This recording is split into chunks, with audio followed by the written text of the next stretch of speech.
All right, welcome everyone who is watching us live on Facebook and YouTube. We are back on Let's Talk live this time with Father Nick Louh. We're going to be talking again about his book with his wife, Dr. Roxanne Louh, Renewing You, a Priest, a Psychologist, and a Plan. And we will have a link to that book in the comments on social media, and I'll drop it here in the Zoom as well.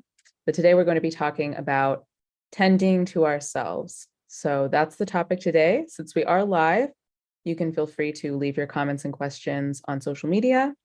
And if you want to join us here in Zoom, the link to register for that is in the video description. So without further ado, I will get into our conversation with Father Nick Louh. Welcome back, Father. Thank you so much, Noelle. I appreciate the invitation. All right. So my first question for you, Father Nicholas, you and Dr. Roxanne dedicate an entire chapter of your book, Renewing You, to tending to yourself. Why was this so important for you to share? That's an excellent question, Noelle. I think for so often, especially sometimes even within our church, sometimes we can get this misnomer that self-care is selfish. And what we see throughout scriptures is this emphasis, even where Christ would take a break, where he would go into the desert, where he would go away and just simply to rejuvenate, to allow himself to renew, if you will, to prepare himself for something greater. And I think what we're seeing right now is there's this constant push that's going on in this world, and it happens for all of us, I believe, is there's this constant push for more. So when someone asks you, for example, hey, Nick, how are you doing? The knee-jerk reaction is to say something that you're doing, because you very rarely ever hear someone say, I'm doing absolutely nothing, just taking time to be still, to slow the pace of my life. We almost wear it as a label in our life, how busy we are. In fact, you'll hear people say, I'm just so busy. I'm so busy. And what we don't realize is that everything around us is perpetuating this speed that we're going on.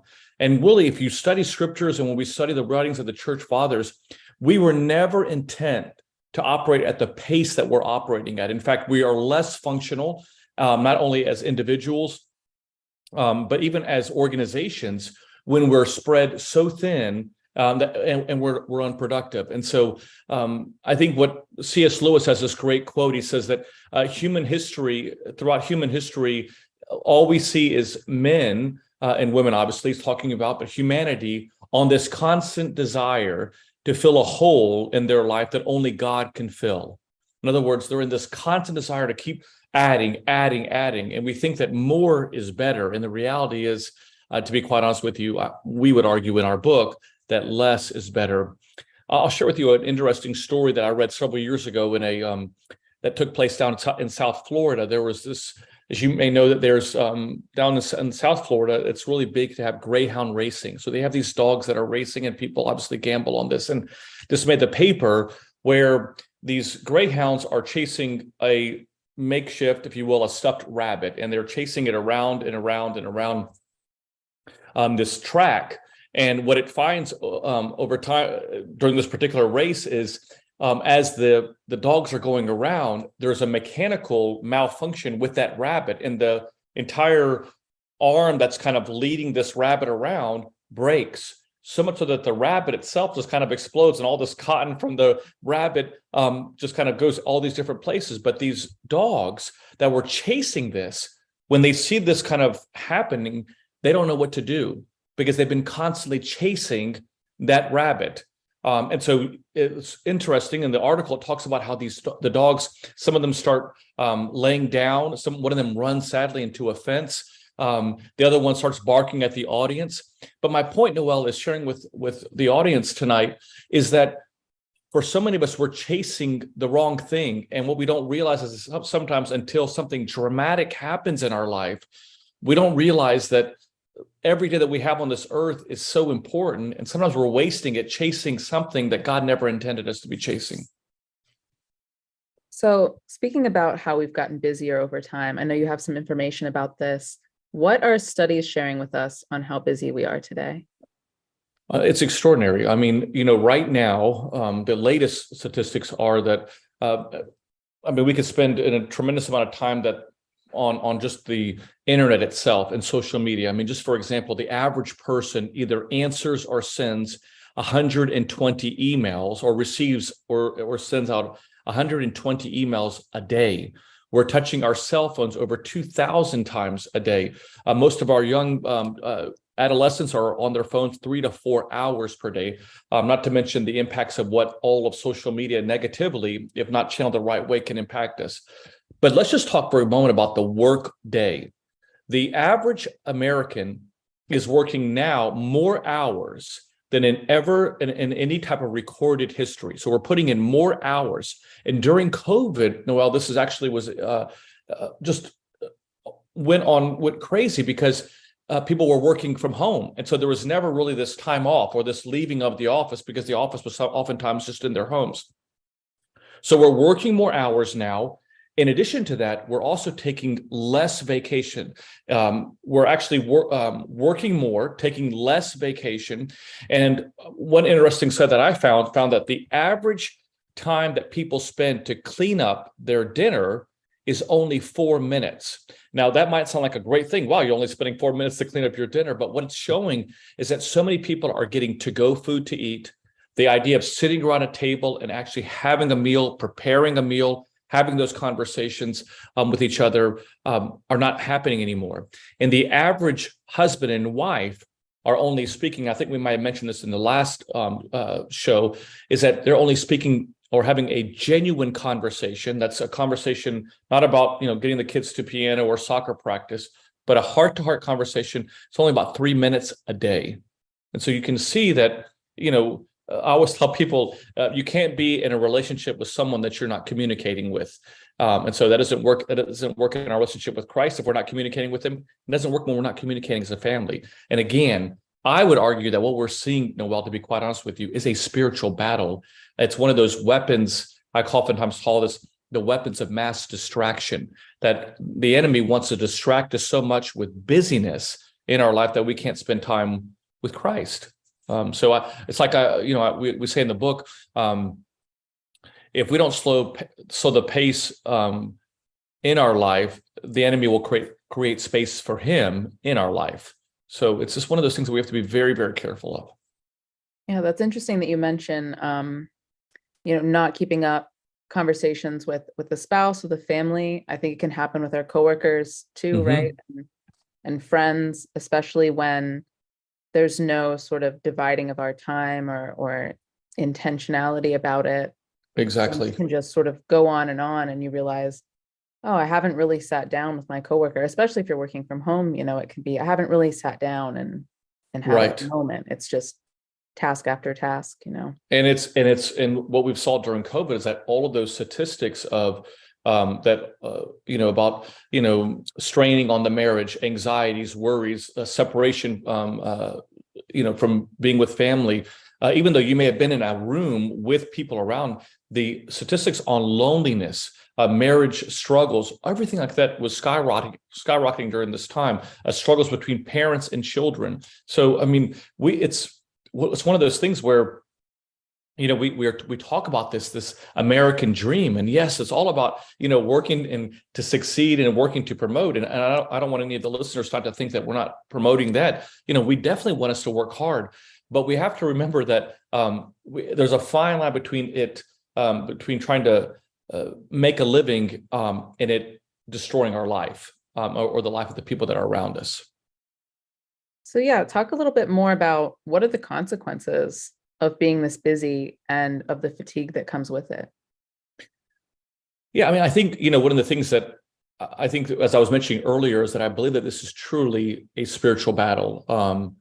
Because if you study scripture, and I know many of our listeners do that, the enemy always speaks the loudest when we're the tiredest. That's an important principle to remember.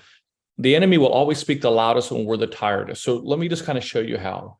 When we are tired, and you could, all the listeners, I really want you to kind of just evaluate your life in this moment. I want you to kind of be self-reflective. When you are tired, you will sin more. So you'll find yourself compromising. You'll find yourself recognizing that when you're tired, not only physically, emotionally, and spiritually, that I would argue that the enemy goes to work. And so the Bible says in the Gospel of Luke, chapter 21, verses 34, he says, be careful, or your hearts can be weighed down with dissipation, drunkenness, and the anxieties of life. And that day will close in on you like unexpectedly, like a trap. And that day he's talking about is the day in which we all go to be with the Lord, the day that we stand before Christ. And so he's saying, be careful. Notice those words, be careful, by letting yourselves being so preoccupied, because the enemy he works the hardest when we're the tiredest. So I would argue, number one is I would say that when we are tired, we are going to sin more. And just evaluate your own life. You'll find yourself compromising. You'll be short-tempered. You'll be angry. It's all of those things. Another area that when we're tired is that our emotions are inconsistent. And we show this in the book, but I'm one of those people, Noel, that when I'm hungry, everyone knows it, because I can get a little bit, how can I say, the expression is you can get hangry. That's me. I could just sometimes just get a little hungry and angry at the same time, because blood sugar and all these other issues. But in reality, when we are tired, our emotions could be totally inconsistent. We can see ourselves looking at ourselves on the way to work, for example, on a Monday morning when we're tired after a long weekend, and we're short-tempered when we're driving on the road and someone may have cut us off, but we're so screaming and we're yelling. Our emotions are inconsistent. Why? Because we're tired. And another area that I would encourage you and our listeners to remember is that when we are tired, we can feel empty inside. Mm-hmm. And what I mean by that is that when you're tired, sometimes like you can get down, you can get depressed. You just kind of feel like you're just kind of journeying through life, but there's no real passion in your life. The book of Psalms, it says this, it says, we are merely moving shadows, and all our busy rushing ends will end in nothing. In other words, we're sitting there trying to just go and go and go. And after a while, we just kind of feel like, just like blah. We have there's no joy and no passion. And again, this is when the enemy goes to work and people compromise during those kind of difficult times. And I do want to be cautious about saying this, is that sometimes and I had this in a confession recently where someone was sharing, what their struggles are. And they were talking about, having to make changes in their life because they felt that they were so busy. Let me be very clear with you. Just because you're busy doesn't lead to burnout. This is an important formula I want you all to remember. Activity minus a purpose leads to burnout. So if you're active, but it's towards a godly purpose, it's very difficult for you to get burned out if you're taking care of yourself. But if there's activity without focusing on the purpose that you're doing, oftentimes that leads to burnout. And then the last thing I want to share with you, the fourth area that I would say that when we're tired, what takes place is that when you're living a hurried lifestyle, you can't hear God. So you might have remembered, Noel, several shows ago before when we first started doing this, I talked about in chapter 1 of our book, we talked about renewing our faith. And the reality is that I truly believe that every day God knocks at the door of our heart and genuinely wants a relationship with us, wants to communicate with us. But so often he's knocking at the door and no one's home. Why? Because we're so busy doing other things. I say it like this. Sometimes God is trying to make a phone call, trying to enter our thoughts, but he can't enter because there's no space for him, because we're already picking up our phone, checking our emails, checking our social media, doing our job, doing our work. And so the principal statement that I would want to leave with all of our listeners today is slow the pace of life to create space for God in your life. Slow the pace in your life to create space for God in your life. I think a lot of us think of rest as something that we do when we don't have anything else to do, right? And the problem with that, of course, is that we never run out of things to do, really. And especially we're always being prompted to do things, even if we don't need to do them.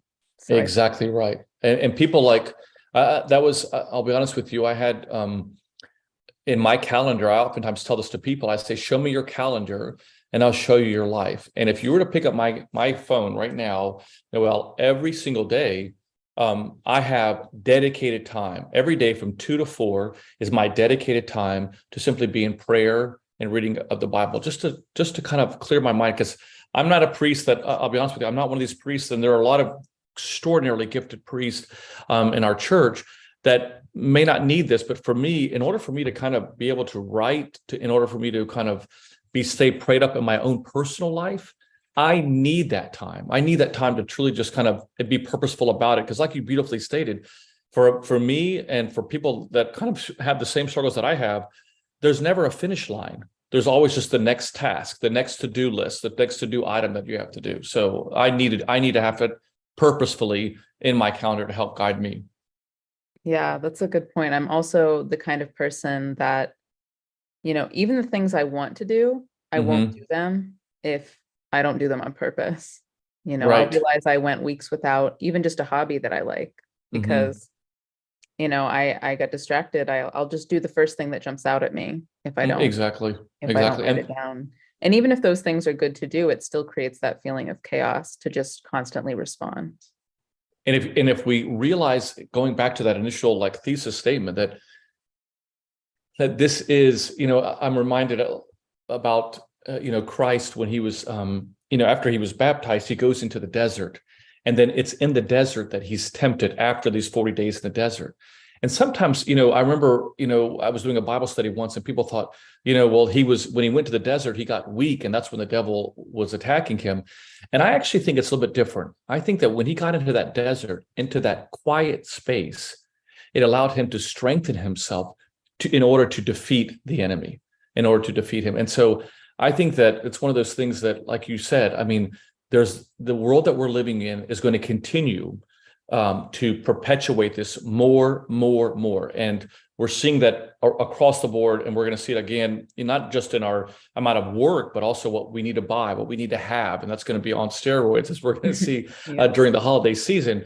But it's also purposeful to remember that this, in my belief, this is a spiritual battle. I think we're truthfully in a spiritual battle, because the more tired that we get, and he's going to work harder, and we can buy into this lie that we said to keep on working, when in reality it's impacting our relationship with the people on the horizontal level with us, our family and friends, and also the vertical relationship with Christ.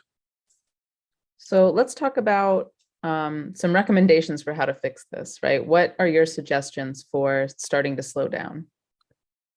I mean, there are books and just tons of research online that can help you, and there's tons of books that we even have within the Orthodox tradition, but that are all outstanding materials. So please, to try to give our listeners tonight just these to-do lists, I think I would be doing a disservice. But I would say that what I'm going to share with tonight could be a starting point. So I love, one of my favorite Bible verses is where Christ tells his disciples, he tells them, come all of you who are who are experiencing a heavy burden, take my yoke and I will give you rest. And all of you, I'm sure, know, but I'll just kind of remind that the word yoke was an instrument that we all know. It was used as a way of having the two oxen. They'd have like two holes, and you have two oxen there that would help to till the land, so that the one, in other words, that one oxen would not be, or one cow would not be able to go off. They would have to stay together because they are tied together by this yoke, this tool. Well, all of us, if we're truly honest, are yoked to something. And the question I would ask you, as we're giving these answers to you, or the bullet points for our listeners, is what are you yoked to today?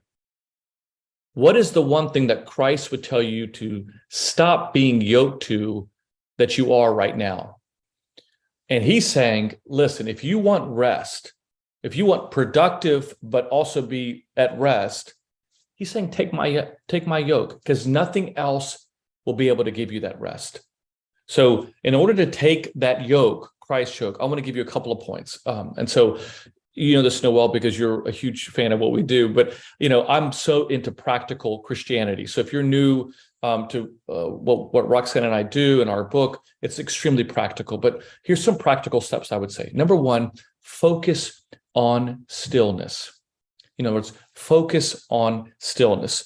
And so I love St. Gregory says this. He says, the human being has received his vocation, and that vocation is to be still with God. I love that. Like, God's given us a job. He's speaking through St. Gregory, and that job is to be still with him. And so how often are you truly taking the time to simply be still with God? And I say this respectfully, but oftentimes in our prayers, we oftentimes are talking to God. And I think that's beautiful, because as I mentioned at the top of the show, is that, we can't be in a relationship with someone that we're not talking with. But sometimes I think, like in a friend, like if you have a friend that you might know that is always talking and never really gives you an opportunity to talk back, they just always are just the ones talking. I think all of us could probably name a friend that does that. I think that sometimes that's how we are with God. Like, God is saying, okay, I know what you need, but just be quiet for a second. Let me talk to you. And he can't talk to us if we're always the one who's talking. So when Christ says, be still and know that I'm God, in other words, you can't know that he is God unless you are still. And in the Orthodox Church tradition, we have an extraordinary prayer called the Jesus Prayer. And many of you know this prayer. It's a prayer that's not only unique to the Orthodox Church, although it's part of our literally our culture within our church.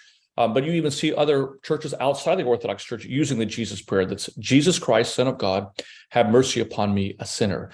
And there is a method to saying this prayer. There's the inhaling, as you all know. But if you don't know, there's literally an inhaling through our nose, not our mouth, an inhaling of Jesus Christ, Son of God, inhaling, pause, and then exhaling through our mouth, have mercy upon me, a sinner. What is it doing? It's not only is it reminding us that Jesus Christ is our God, but it's also saying, Lord, have mercy upon me. But it's also saying, hey, I'm being still. I'm allowing my physical body and my mind to be in stillness. So number one, I would say, focus on stillness. And one of the great ways to do that is through prayer. And one of the prayers I would recommend is this Jesus prayer. So here's number two. I would say also, in addition to focusing on stillness, I would encourage all of us to focus on simplicity. So let me kind of share with this. I think that there's two different worlds that we are living in right now. I think there's the world that's all about, more, and then there's the world that God is telling us about, that to be focused more on him. And I think for the question here is, if the first question is what am I being yoked to? I think the second question I would ask you is, what gospel are you following? Is it the gospel of the world that's telling you to continue to do at the pace that you're doing, almost like those little dogs going around that track with the rabbit? Or is it what God is saying, where he's saying, hey, slow down, slow the pace? And I think for all of us, if you look at the studies, it's extraordinary. But let me just share with you some of the things about how we are when I say being simplistic. So we only wear 20% of the clothes that we have in our closet. And that's extraordinary. 20%, in other words, 80% of our clothes sits in our closet that we never use to bless people with. One of the greatest needs that people that are homeless, that are in need in the world today, of which, by the way, 80% of the world lives on less than $10 a day, just to kind of give you some real concrete numbers. So here we are hiding or hoarding, if you will, all these things for ourselves as opposed to using them. Why? Because we bought into the gospel of the world that tells us to consume. It's all about consumption and not compassion. Did you know that if we looked at all of the simple leftovers of our food that we eat, that we don't eat, all the food that we simply do not eat at dinner time, and took all that leftovers, we could feed the world. So the food that we're throwing away, again, consumption. The gospel of the world is allowing us to actually keep us from doing what God wants us to do. One of the things that God wants us to do by helping to rid the world of hunger. an extraordinary study that came out recently, even despite inflation, is that the average American is spending 137% of their salary.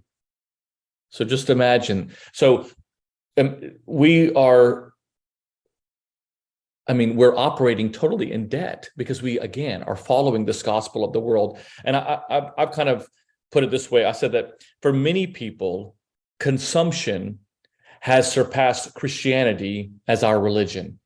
Mm.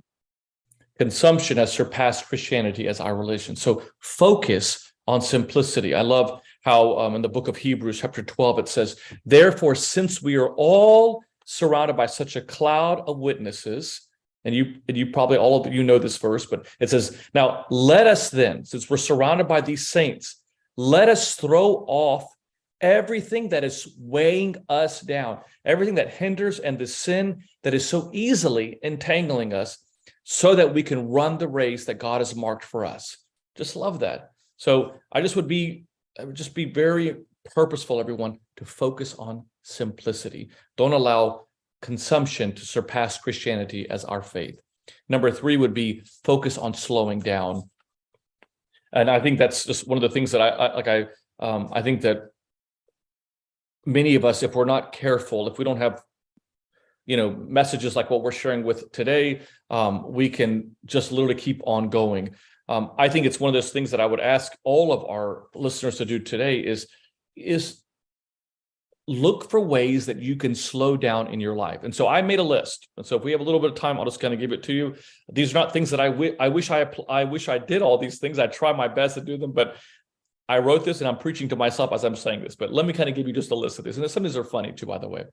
So in order to slow down our life, why don't we try doing a couple of things, like let's drive the speed limit, okay?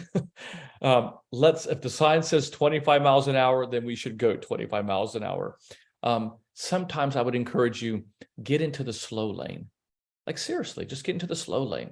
You don't always have to be on a rush. And again, how it's rushing us and how it's impacting our physical health, we could spend an entire show just on that as well. On a side note, Noel, and forgive me for speaking so much about this, but this is something that's so passionate for me. Stress can impact the body 6 months after the stressful event. Mm. So just imagine how much stress we're accumulating in some of the smallest things, whether it be on the road, whether it be at the grocery store, and there's a waiting line that we're in. I mean, all the stress, it can impact us almost 6 months afterwards. I would also say, don't text and drive. These are the almost no-brainers, but don't text and drive. Try showing up 20 minutes early to an event, as opposed to, again, creating that rushing that you go to. I would even argue 20 minutes to church would be great as well. Parent your phone. And what I mean by that is put your phone on sleep mode. Like put your phone to sleep. I would oftentimes tell people to keep your phones at a distance from you at night so that you're not sitting there looking at it at night and the first thing you do and you grab in the morning. I would also encourage you to walk slower, to eat slower, and to practice mindfulness. And what I mean by that is just practice throughout the day, times and moments where you're simply just being still, that you're just focusing on slowing down. And the final one, Noel, is simply just encouraging all of our listeners to focus on what matters most. And I want to give you under this a couple of things that matters most. God matters. And I want to encourage you that I mentioned this in my sermon this past Sunday, that one day we're going to all stand before Christ, and one day we're going to hear his voice. And that's not to scare us, but it is to prepare us. And if we're not careful, sometimes we can kind of buy into this lie that all we think about is today. And we get because all we talk about is our work today, the weather today, our job now, our friends today. And we don't realize that we're going to spend more of our time in the next life than we are in this life. And so I would just encourage all of us to focus on really what matters most. So number one is spend time with God. Like every day, be purposefully with him. Number two is remember that relationships matter. So God matters, your relationships matter. When you get off, if you're listening to this podcast afterwards, go write to a friend of yours, text them, tell them how much you love and appreciate them, how much you value their friendship. Call a parent, tell them how much you love them. Reach out to a neighbor that maybe you haven't talked to in a while, or a friend for that matter. So relationships matter. And the final thing I would encourage you to remember is your purpose matters. Earth is not our homeland. Heaven is. You know, one of the most popular hashtags you'll know, Noel, is YOLO. You only live once. There's songs actually called all about YOLO. I would say that it's not YOLO in the Christianity. It's YOLT. You only live twice. I love for that to actually be a hashtag. You only live twice. But the reality is that we sometimes think that we're just here and we're not realizing that there is another kingdom that we're working at. And what God is yearning us is that while we are here, there's a purpose that he has to make a difference in this world. So I just kind of give you all these little different areas, this focusing on simplicity, on stillness, focus on what matters most, just to kind of help you to kind of create that opportunity to slow the pace in your life. So as we're talking about things that matter most, I want to add a question in here sort of about discernment. You had mentioned before, and you've mentioned this in previous programs as well, that doing things with purpose that really fulfill us are not going to be the things that lead to burnout. But how do you decide, especially when maybe there's pressure from others to decide one way or another, when we're receiving a lot of prompts to do different things, how do we decide which ones are important? Right. I mean, I think the big thing is, two things I would say is number one is obviously your relationship with the spiritual father, that person knowing you very well. So number one would be that you're constantly having someone in your life that holds you accountable, like a spiritual father. And I would encourage you to be the spiritual father. Number two is self-awareness. It's studying yourself. Because oftentimes this happens a lot with clergy. And Roxanne and I spend a great deal of time with clergy because or people that are working in the church, to be quite honest with you. There is this constant push for more and more and more. And what we don't realize is that we become less effective. We become burnt out. And you sit in the church now where you have the same person running the same ministry for years and years because no one else wants it or they're afraid to take it. So one of the things I would encourage us is, number one, relationship with your spiritual father. Number two is self-awareness, in which you're studying yourself and knowing what your capacity is and knowing how effective truly you are. And in that moment, I would ask yourselves in that self-awareness is, am I doing this out of compulsion? Am I doing this out of fear of how I may look in this? And if the answer to those questions is yes, then that would be a filtering system to say, no, I need to take a step back. I need to take a step back, because if I'm simply doing this out of compulsion or what I think people are going to see me as if I say no, or the person assigning me that, if that's the case, then the reality is that you're not really doing it with the right purpose. You're clouded around that right purpose, but it's really more of an individual thing that is the motivation. And I would argue that if Christ would go into the desert in order for him to later on destroy the enemy, and throughout the scriptures, he's taking time for himself to rest, and the Bible says to honor the Sabbath, then I think it's important. So spiritual father, number two is making sure that self-awareness, and number three is be very comfortable with two letters. No, I would love to, I just can't do it. I just can't do it. So are there any stories from your life, Father, where you found yourself tired and exhausted? Yes. I mean, I think one of the things I think that the reader will find out if they haven't already read our book, Renewing You, is Roxanne and I are extremely vulnerable in the book. And yeah, there's an experience where one that always comes to my mind is when I got ordained, Noel, I was ordained a deacon on a Saturday, priest on Sunday, and then I was dealing with a major struggle that was going on in our church, a very divisive thing that was going on in our community at that time. So much so that early on, the church was kind of split. And so I was spending an enormous amount of time. We had a child at that time, our son George, and I was spending the first year, 2 years, 3 years, just trying to bring people back to church. Obviously, you may know that's the parish that I'm at right now is my home parish. But during that time, I also developed alopecia. I was losing my hair because of the stress. It was an autoimmune disease. Some of our listeners may be aware of. So there were large portions of my hair. So right now, this is not alopecia. This is just me losing my hair. But I was losing my hair because of just the stress that was just put on me individually, because I was trying to be all things to all people. To make matters worse, this cascaded into my own family. And I'll never forget my son George, when I was working on a sermon one time, and I got a phone call to go out to visit a parishioner. He looked at me, and he was like 4 or 5 years old, very young at this time. And he said, Baba, he said, you're a better priest to the people than you are to us. And when he said that, Noel, it literally just broke me, because here I was trying to, build the church. And some of you may be listening to this and saying, well, Father Nick, he's got to realize that, you're a priest, but no, that's the reality is that there's always going to be work. And if I am not modeling in my own first church, my own family, how then am I going to be leading those people?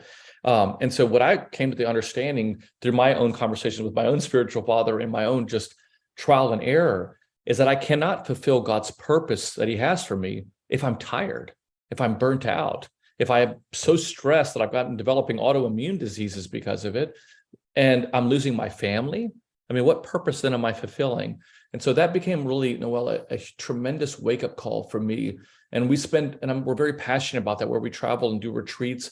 Oftentimes we spend a great deal of time on this specific topic because people are struggling with it, and there's no one really helping them to say, hey, wait a minute, like, let me jerk that leash and say, I need to stop. Like, keep chasing that rabbit, and it's not going to end until something dramatic happens. Yeah. So I guess maybe we'll just close out with this. For those who are watching us live as we record this, as you mentioned earlier, the holidays are coming up. And that can be sort of the ultimate challenge, right, for all of these things, especially when we see a lot of language around the holidays that is trying to convince us that various things, usually purchases, are somehow connected to those important things you mentioned: God, relationships, our purpose. Marketing has figured out that those are the things that we care about, right? And tries to make us feel like we're letting our families down, or we're not really appreciating Christmas if we don't do whatever long list of things. So I wonder if you have any sort of closing thoughts about, as we go into the season, how we can just sort of be ready for that and keep our focus on what this is actually for. I love that, Noel. So let me give our listeners 2 questions I want you to think about. And again, I love to kind of be very practical with this. So the 2 questions I want, we're now beginning this Advent season. So the questions I want you to ask is, what would Christ, if he's looking at you right now, what would he tell you is the one thing that he wants you to stop doing that you are doing? And the second question I want you to ask is, what would he be telling you to start doing that you're not doing? So what would he tell you to stop, and what would he tell you to start? And then let me build upon this. Remember that the greatest gift that we can give to people is not what we put under a tree, but what we leave in someone's heart. And so Christmas is the only birthday where we get all the gifts, and the person who's celebrating his birthday doesn't. So let's be purposeful. I love that Christmas carol, The Little Drummer Boy. And it says, I love that lyric. It says, where I played my best for him. And so I'm encouraging all of you, let's play our best for Christ. Let's remember why we're really at this Christmas season, because the gospel of the world will take you from the gospel of the word. The gospel of the world will tell you, make it all about the lights, the trees, the gifts. And there's beauty in that, don't get me wrong. But if that gospel of the world you're listening to more and following more than the gospel of the word, then you have to ask yourself, then who's really the leader in my life? Who's the master in my life? And so I would encourage you to remember, what do I need to stop doing? What do I need to start doing? But also remembering, okay, look, I need to play my best for him. And what does that look like? If that means that every morning I'm waking up and I'm doing my morning prayer. You know this, Noel, but Roxanne and I send out a daily inspirational message on our, so if you're interested in receiving them, we just go to thelows.com and click /subscribe, and you can get our daily inspirational messages. But it may be just reading a daily inspirational message every day. But it's being intentional, as we talked about earlier, because if you don't make time for God, the enemy will make time for you.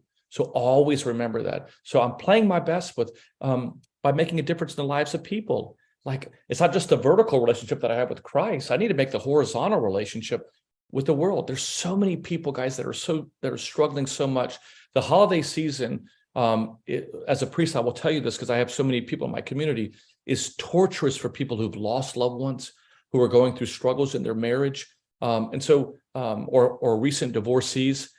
So I just would encourage you, like, be on the lookout for how you can make the vertical transition into the horizontal and play your best for Christ. 'Cause that's what he wants us to be doing. So I hope that helps and inspires the listeners tonight. Thank you, Father. And again, the book is Renewing You, a Priest, a Psychologist, and a Plan. And the link is on our website, and it'll be on all of our social media as well. You can see daily articles and all of our video programs on our YouTube channel, our Facebook. We're also on Twitter, LinkedIn, and of course, myocn.net. And Father, tell the listeners again and the viewers where they can find all of your materials. So if you're looking for our sermons, you can go to, you can subscribe to our YouTube channel. Everything that we do is under the Louhs, and that last name is spelled Louhs.